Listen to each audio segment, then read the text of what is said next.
नमस्कार दोस्तों, स्वागत है फिर से एक बार आप सभी लोगों का मेरे इस चैनल में। जय श्री राधे राधे, जय श्री कृष्ण। दोस्तों, प्राचीन काल से श्री कृष्ण जन्माष्टमी का त्यौहार बड़े ही श्रद्धा भाव से मनाया जाता है। इस दिन भक्त भगवान श्री कृष्ण को खुश करने व उनकी कृपा दृष्टि पाने के लिए इनकी व्रत और उपासना करते हैं। धार्मिक ग्रंथों के अनुसार भाद्रपद माह के कृष्ण पक्ष की अष्टमी तिथि के दिन यह त्यौहार बड़े धूमधाम से मनाया जाता है। ऐसी धार्मिक मान्यता है कि जब धरती पर कंस का अत्याचार काफी बढ़ गया था, कंस साधु संतों पर अपना अत्याचार करने लगा। इस धरती को कंस के अत्याचारों से मुक्ति दिलाने के लिए भगवान श्री विष्णु ने मानव रूप में अवतार लेकर श्री कृष्ण रूप में भाद्रपद माह की कृष्ण पक्ष की अष्टमी तिथि की रोहिणी नक्षत्र में रात 12 बजे जन्म लिया। उस समय पूरे ब्रह्मांड में ऐसा शुभ संयोग बना कि इनके जन्म से तीनों लोग धन्य हो गए। तभी से भाद्रपद की अष्टमी तिथि को जन्माष्टमी का त्यौहार बड़े ही हर्षोल्लास से मनाया जाने लगा। दोस्तों, इस त्यौहार को गोकुलाष्टमी, कृष्ण जन्मोत्सव व गोकुल जयंती के नाम से भी जाना जाता है। दोस्तों, वैसे तो भाद्रपद में कई शुभ त्यौहार आते हैं, जैसे राधा रानी जन्मोत्सव, हरतालिका तीज व्रत, श्री गणेश चतुर्थी, कुश की अमावस्या, विश्वकर्मा पूजा आदि। दोस्तों, हर त्यौहार का अपना अलग महत्व होता है, लेकिन बात अगर श्री कृष्ण जन्माष्टमी की हो तो इसका अलग ही शुभता व महत्व है। हर साल भाद्रपद माह की अष्टमी तिथि को जन्माष्टमी मनाया जाता है। इस दिन भगवान श्री कृष्ण के बाल रूप की पूजा करते हैं। इस दिन व्रती दिन भर इनकी व्रत और उपासना कर जन्मोत्सव की तैयारी में लगे रहते हैं और श्री कृष्ण के जन्म तक रात भर जागरण, भजन कीर्तन करते रहते हैं। हिंदू धर्म के त्योहारों में यह एक मुख्य त्योहार है। दोस्तों, धार्मिक ग्रंथों की माने तो इस व्रत को व्रतों का राजा भी कहा जाता है। मात्र इस व्रत को करने से किए जाने वाले कई व्रतों का पुण्य फल सिर्फ इसी जन्माष्टमी के इस एक व्रत से मिल जाता है। दोस्तों, जन्माष्टमी के व्रत को 2 दिन मनाया जाता है, जिसमें गृहस्थ और वैष्णव अलग अलग मनाते हैं। कहते हैं कि जन्माष्टमी का पहला व्रत को गृहस्थ मनाते हैं और अगले दिन जन्म के पश्चात व्रत को वैष्णव, जिसमें साधु संत आते हैं, तो मनाते हैं। दोस्तों, अगर वैदिक तिथि सामान्य होती है तो गृहस्थ और वैष्णव दोनों साथ साथ इस त्यौहार को मनाते हैं। इस दिन कुछ लोग निर्जला व्रत रखते हैं तो कुछ लोग फलाहार का व्रत रखते हैं। धार्मिक ग्रंथों में यह बताया गया है कि इस व्रत का पारण खोलने का दिन जन्म के पश्चात अगले दिन करना अति शुभ माना जाता है। दोस्तों, इस वीडियो में हम आपको आगे बताएंगे कि इस साल जन्माष्टमी व्रत का शुभारंभ कब होगा, इस व्रत का समापन कब और कैसे करें। दोस्तों, व्रत का पारण कब करना शुभ होता है, इस व्रत को करने के लिए किन नियमों का पालन करना चाहिए, जन्माष्टमी व्रत के दिन कौन कौन से नक्षत्रों का योग बन रहा है, किस नक्षत्र का प्रभाव सबसे शुभ रहेगा, क्या इस साल का जन्माष्टमी का व्रत करना फलदायी रहेगा, जन्माष्टमी पूजा का शुभ मुहूर्त कब होगा। दोस्तों, वैदिक समय गणना के अनुसार निशिदा मध्य रात्रि का समय कौन सा होगा, पहली बार इस व्रत को करने वाले कैसे इस व्रत का शुभारंभ करें तथा जन्माष्टमी का शुभ मुहूर्त कब होगा आदि सबकी विस्तृत जानकारी हम अपने इस वीडियो में देंगे। दोस्तों, पूरी जानकारी प्राप्त करने के लिए इस वीडियो के अंत तक बने रहिएगा। दोस्तों, जानकारी पसंद आए तो इसे लाइक और अपने परिचित दोस्तों में शेयर जरूर करिएगा, ताकि वो भी ऐसी जानकारी पाकर श्री कृष्ण भक्ति की कृपा पा सके। जय श्री विष्णु के अवतार श्री कृष्ण भगवान की जय। जय श्री राधे राधे। दोस्तों, आप सभी से मेरा अनुग्रह है कि पूरी जानकारी प्राप्त करने के लिए इस चैनल को सब्सक्राइब जरूर करिएगा, साथ ही बेल आइकन का बटन दबा दीजिएगा ताकि मेरे आने वाली हर नई वीडियो का नोटिफिकेशन आप लोगों तक पहुंच सके। दोस्तों, जन्माष्टमी का त्यौहार की तैयारी सावन माह की समाप्ति के साथ ही शुरू हो जाता है। भक्त जन सावन माह में शिवमय होने के बाद भाद्रपद में कृष्णमय हो जाते हैं। भक्तों, जन्माष्टमी का त्यौहार पूरे भारत में ही नहीं बल्कि विदेशों में भी इस त्यौहार को बड़े ही हर्षोल्लास के साथ मनाया जाता है। दोस्तों, हमारे देश के हर घर में श्री कृष्ण के साथ राधा रानी की पूजा की जाती है। खास तौर से इस दिन मंदिरों को खूब सजाया जाता है, झांकियां निकाली जाती है, हर जगह मेले का माहौल बना रहता है, हर घर में पकवान बनता है। लोग इस दिन स्नान कर श्री कृष्ण की बाल रूप की पूजा करते हैं। जो लोग व्रत रखते हैं वो फलाहार ग्रहण करते हैं। कुछ लोग निर्जला व्रत का पालन करते हैं। जो लोग व्रत नहीं रखते वो भी इनकी पूजा पाठ करके ही भोजन करते हैं, यानी मीठा पकवान ग्रहण करते हैं। इस दिन लोग मांस, मदिरा, लहसुन, प्याज तक नहीं खाते हैं, लेकिन जो लोग इसका पालन नहीं करते वो अगले जन्म में सर्प योनि का जन्म प्राप्त करते हैं। दोस्तों, जन्माष्टमी के दिन वृंदावन और मथुरा में विशेष तैयारी देखने को मिलती है। इस समय यहाँ पर देश विदेश के कोने कोने से लोग आकर जन्माष्टमी व्रत का आनंद लेते हैं। काफी ज्यादा तादाद में लोग आते हैं। इस भीड़ को नियंत्रण और देखरेख की जिम्मेदारी यहाँ की सरकार निभाती है। दोस्तों, इस त्योहार को आने से कुछ दिन पहले से ही सारी तैयारी शुरू हो जाती है। ऐसी पौराणिक मान्यता है कि श्री कृष्ण भगवान का बचपन यही वृंदावन और मथुरा में ही बीता था। द्वारका नगरी को भी खूब सजाया जाता है। श्री कृष्ण जी ने इस नगरी की स्थापना की और यहाँ के राजा बने थे, तभी से इनको द्वारकाधीश के नाम से संबोधित किया जाता है। दोस्तों, जन्माष्टमी के दिन पूजा पाठ, व्रत, उपासना का विशेष महत्व है। जो भक्त इस दिन श्रद्धा भाव से व्रत करते हैं तो भगवान श्री कृष्ण उस पर खुश होकर उनकी हर मनोकामना पूर्ण करते हैं। भक्त के घर में सदैव सुख शांति का वरदान भी देते हैं। दोस्तों, जन्माष्टमी बहुत ही पावन त्योहार होता है। इस दिन श्री कृष्ण जी को गंगा जल से स्नान कराकर नए पीले रंग का वस्त्र धारण कराया जाता है। पंचामृत, पंजीरी व भोग के लिए 56 भोग चढ़ाया जाता है।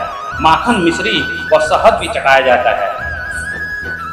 इनकी पूजा अर्चना के दौरान सुसज्जित बांसुरी, मोर मुकुट, हर श्रृंगार या वैजयंती फूलों की माला चढ़ाई जाती है। जन्माष्टमी के दिन श्री कृष्ण की विशेष पूजा मंत्रोच्चार के साथ किया जाता है। विशेष तरीके से आरती करने का भी विधान हमारे शास्त्र बताते हैं, क्योंकि हिंदू धर्म में कोई भी पूजा पाठ बिना मंत्रोच्चार व आरती के फलित नहीं होता। पूजा पाठ बिना मंत्रोच्चार व आरती के बगैर अधूरी मानी जाती है।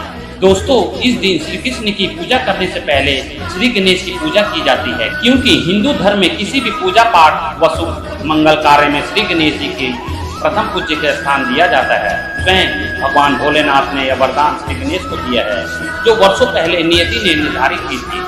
श्री गणेश पूजा के बाद माता देवकी, पिता वसुदेव, बाबा नंद, यशोदा माता, भाई बलराम, राधा रानी व श्री लक्ष्मी जी का नाम लेकर ही श्री कृष्ण की पूजा का शुभारंभ करना अत्यंत ही शुभ माना जाता है। दोस्तों, जन्माष्टमी के दिन जो भक्त घर में या मंदिर में श्री विष्णु पुराण, श्री कृष्ण चालीसा और श्रीमद् भगवद गीता का पाठ करता या सुनता है, उसे परम पद की प्राप्ति होती है। जन्माष्टमी के दिन ऐसा करना शास्त्रों में विधान बताया गया है। पाठ करने वाले भक्त के घर में सदैव सुख शांति व समृद्धि बनी रहती है। दोस्तों, जन्माष्टमी के दिन भगवान श्री कृष्ण को भोग के लिए 56 भोग के साथ पंचामृत भी भोग में दिया जाता है। पंचामृत जो कि शुद्ध शहद, गाय का दूध, दही, घी और शक्कर मिलाकर बनाया जाता है। साथ ही पंजीरी का प्रसाद भी चढ़ाया जाता है। दोस्तों, बिना पंचामृत व पंजीरी प्रसाद के भगवान श्री कृष्ण की पूजा आराधना अधूरी मानी जाती है। दोस्तों, आगे इस वीडियो में पावन त्योहार जन्माष्टमी से जुड़े कई बातें हम उजागर करेंगे। इससे पहले इस वीडियो को लाइक और अपने परिचित करिएगा, ताकि सभी लोग भगवान श्री कृष्ण के अथाह प्रेम भक्ति पा सके और उनके जीवन में सदैव सुख शांति बनी रहे। दोस्तों, अब हम इसी वीडियो में बात करेंगे कि इस साल जन्माष्टमी त्योहार व्रत की शुभ मुहूर्त का। तो दोस्तों, जन्माष्टमी व्रत का शुभारंभ भाद्रपद के कृष्ण पक्ष की अष्टमी तिथि की रोहिणी नक्षत्र में शुभारंभ होती है। ऐसी धार्मिक मान्यता है कि जो भक्तजन इस व्रत को अपने जीवन काल में एक बार भी इस व्रत को कर लेता है तो वह इस जीवन चक्र, जीवन मृत्यु से परे हो जाता है, वह मोक्ष की प्राप्ति कर लेता है और श्री विष्णु जी के परम लोक क्षीर सागर विष्णु धाम में अपना स्थान बना लेता है। जिस घर में इस व्रत को किया जाता है उस घर पर भगवान श्री कृष्ण की विशेष कृपा बनी रहती है। उस घर में कभी भी धन की कमी नहीं होती, गरीबी कोसों दूर रहती है। कभी कोई दुर्घटना, अकाल मृत्यु, निसंतान दोष, अग्नि दोष का प्रभाव व किसी भयंकर रोग से पीड़ित होने का खतरा कोसों दूर रहती है। घर में हमेशा सुख शांति बनी रहती है। जन्माष्टमी का व्रत रखने से पहले व्रत रखने वालों को यह बात हमेशा ध्यान रखना चाहिए कि व्रत रखने के एक दिन पहले सात्विक भोजन करें। शादीशुदा लोग ब्रह्मचर्य व्रत का पालन करें। दोस्तों, जन्माष्टमी व्रत करने के लिए इस दिन ब्रह्म मुहूर्त में उठकर स्नान कर शुद्ध होने के बाद व्रत का संकल्प लेना चाहिए। पूजा घर की सफाई के बाद पूजा घर को सजा ले। सूर्य देव को अर्घ्य देने के बाद तुलसी को छूकर व्रत का संकल्प कर ले। दोस्तों, जन्माष्टमी के दिन कुछ लोग पूरे दिन निर्जला व्रत का संकल्प लेते हैं तो वहीं कुछ लोग फलाहार व्रत का संकल्प लेते हैं। जन्माष्टमी व्रत के पारण के बारे में विशेष ध्यान देने योग्य बात यह है कि कभी भी अष्टमी के दिन पारण नहीं करना चाहिए। शास्त्र कहते हैं कि इस व्रत का पारण नवमी तिथि में यानी व्रत के अगले दिन करना अति शुभ होता है। यह व्रत तभी फलित होता है। ऐसा नियम का पालन करने वाले पर भगवान श्री कृष्ण की कृपा बनी रहती है। दोस्तों, जन्माष्टमी के दिन भगवान श्री कृष्ण के बाल्यकाल के लीलाओं का स्मरण करने के लिए दही हांडी प्रतियोगिता का आयोजन किया जाता है, जिसमें कई लोग बढ़ चढ़कर भाग लेते हैं। ऐसी मान्यता है कि यह दही हांडी उत्सव भगवान श्री कृष्ण के बाल लीलाओं का स्मरण कराता है। भगवान श्री कृष्ण को करुणा, सुरक्षा और प्रेम के हिंदू देवता भी माने जाते हैं, इसलिए उनके सभी लीलाओं को इस दिन संजोया जाता है। दोस्तों, जन्माष्टमी के दिन भगवान श्री कृष्ण की पूजा करना कैसे शुभ होता है, आपको विधि बताते हैं। व्रती को इस दिन ब्रह्म मुहूर्त में उठकर घर की साफ सफाई के बाद नित्य क्रम कर शुद्ध हो ले, तुलसी के पत्तों को छूकर हाथ में गंगा जल लेकर व्रत करने का संकल्प ले। धार्मिक शास्त्रों के अनुसार द्वापर युग में अष्टमी तिथि को अर्धरात्रि के समय श्री कृष्ण जी का जन्म हुआ था। उस समय सारे ग्रहों और नक्षत्रों का शुभ संयोग बना हुआ था। कहा जाता है कि उस समय रोहिणी नक्षत्र उत्तम योग में थी। दोस्तों, व्रती को इस दिन इनकी सेवा एक पुत्र की तरह करना चाहिए। घर में पूजा के समय श्री गणेश जी के साथ सभी देवी देवताओं का आह्वान कर जलाभिषेक करें, शंख ध्वनि करें, शुद्ध घी का दीप प्रज्वलित करें। इस दिन लड्डू गोपाल की पूजा का विधान है तो उनको स्नान कराकर नए वस्त्र पहनाएं, उनको सुसज्जित झूला में विराजमान कर झूला दे, सात्विक भोजन का भोग चढ़ाएं, पंचामृत व पंजीरी प्रसाद चढ़ाएं, धूप दीप व आरती करें। दोस्तों, माखन व मिश्री का भोग अवश्य लगाएं। रात्रि के समय इनकी विशेष पूजा व भजन कीर्तन करना चाहिए। भगवान श्री कृष्ण की पूजा में तुलसी का प्रयोग बहुत ही शुभ माना जाता है। दोस्तों, अब आगे जानते हैं इस साल की जन्माष्टमी कब और कैसा रहेगा। दोस्तों, हिंदू पंचांग के अनुसार इस जन्माष्टमी पर श्री कृष्ण जी का यह 5250वां जन्मदिन होगा। भाद्रपद श्री कृष्ण अष्टमी तिथि 6 सितंबर दिन बुधवार को दोपहर 3:37 से प्रारंभ होगी और अगले दिन तिथि 7 सितंबर दिन गुरुवार को शाम 4:14 पर समाप्त होगी। रोहिणी नक्षत्र का मुहूर्त 6 सितंबर दिन बुधवार को सुबह 9:20 से प्रारंभ होगा और अगले दिन 7 दिन गुरुवार को सुबह 10:25 पर समाप्त होगा। दोस्तों, इस साल 2023 गृहस्थ कब मनाए जन्माष्टमी? गृहस्थ जीवन वालों के लिए 6 सितंबर दिन बुधवार को जन्माष्टमी व्रत करना शुभ रहेगा।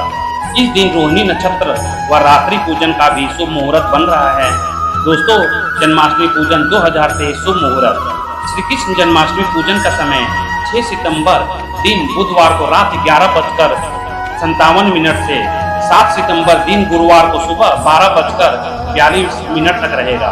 दोस्तों पूजन की अवधि 46 मिनट की है। मध्य रात्रि में पूजन का समय सुबह 12:02 है। इस जन्माष्टमी पर बहुत ही शुभ व दुर्लभ योग बन रहा है। रोहिणी नक्षत्र के संयोग से यह त्योहार और भी अधिक फल देने वाला बताया जा रहा है। ऐसे हमारे धार्मिक शास्त्र बता रहे हैं कि इस वर्ष मनाया जाने वाला जन्माष्टमी अति फलदायी होगा। इस व्रत को करने से 100 पापों से मुक्ति मिलेगी, मिलने वाले कई जन्मों से मुक्ति मिलेगी।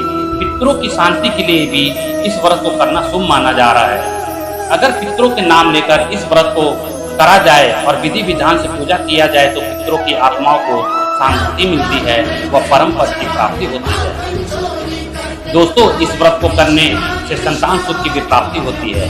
जो दाम्पत्य जीवन निसंतान है वो इस बार इस व्रत को करने का संकल्प ले तो निश्चित ही संतान सुख की प्राप्ति होगी, साथ ही प्रभु की कृपा दृष्टि भी। दोस्तों, अब हम आपको बताते हैं श्री कृष्ण जन्माष्टमी का महत्व। आखिर क्यों है इस व्रत का इतना महत्व? हिंदू धार्मिक शास्त्रों में इस एक दिन के व्रत को करने से कई व्रतों का फल मिल जाता है। इसका अंदाजा इसी बात से लगाया जा सकता है कि इस व्रत को व्रत रात कहा जाता है। इस दिन श्री कृष्ण के लड्डू गोपाल स्वरूप की पूजा का विधान है। लड्डू गोपाल को स्नान कर नए वस्त्र पहनाया जाता है, इनका अभिषेक कर पूजा किया जाता है। आरती के बाद भोग, पंचामृत व पंजीरी प्रसाद चढ़ाने की प्रथा प्राचीन काल से चली आ रही है। जो भक्तजन लड्डू गोपाल को सुसज्जित झूला में विराजमान कर झूला झुलाते हैं, उन्हें संतान सुख के साथ यश, कीर्ति, पराक्रम, ऐश्वर्य, सौभाग्य, वैभव, सुख शांति, धन संपन्नता, आरोग्य जीवन, लंबी आयु व समृद्धि के साथ श्री कृष्ण की विशेष कृपा प्राप्त करते हैं। दोस्तों, एक बात और, इस व्रत को करने से 5 आशीर्वाद निश्चित रूप से मिलते हैं। पहला, भगवान श्री कृष्ण कर्मयोगी थे। इस व्रत को करने से चारों तरफ से सफलता के संदेश आने लगते हैं। दूसरा, इस व्रत को करने से घर में चल रहे गृह कलेश समाप्त होती है, शांति और प्रेम का वातावरण निर्मित होता है। तीसरा, धन संपदा समृद्धि वैभव पाने के लिए इस व्रत से शुभ अन्य कोई व्रत नहीं है। चौथा, इस व्रत को करने से संतान सुख मिलता है। अगर निसंतान दंपति चांदी का कान्हा लाकर विधि विधान से पूजा करे तो उन्हें अवश्य संतान प्राप्त होती है। पांचवा, इस व्रत को करने से शादी और शादी के बाद पति पत्नी के रिश्तों में मधुरता सदा बना रहता है, मन चाहा प्रेम की प्राप्ति होती है। दोस्तों, भविष्य पुराण के अनुसार भगवान श्री विष्णु ने श्री कृष्ण रूप में संसार में पाप और अत्याचार बढ़ जाने के कारण वह राक्षसी प्रवृत्ति के राजा कंस को मारने के लिए धरती पर जन्म लिए। दोस्तों, स्कंद पुराण के अनुसार जो भी व्यक्ति जान कर भी कृष्ण जन्माष्टमी का व्रत नहीं करता वह मनुष्य अगले जन्म में सर्प योनि और जंगली व्याघ्र का जन्म लेता है। जय श्री राधे राधे, जय श्री कृष्ण। दोस्तों, वीडियो में दी गई जानकारी आप लोगों को कैसी लगी अपना राय कमेंट बॉक्स में जरूर शेयर करना। साथ ही वीडियो को लाइक और शेयर जरूर करना। धार्मिक आस्था रखने वाले व श्री राधा रानी श्री कृष्ण के सच्चे भक्त चैनल को सब्सक्राइब जरूर करें। जय श्री राधे राधे, जय श्री कृष्ण। ओम नमो भगवते वासुदेवाय नमः।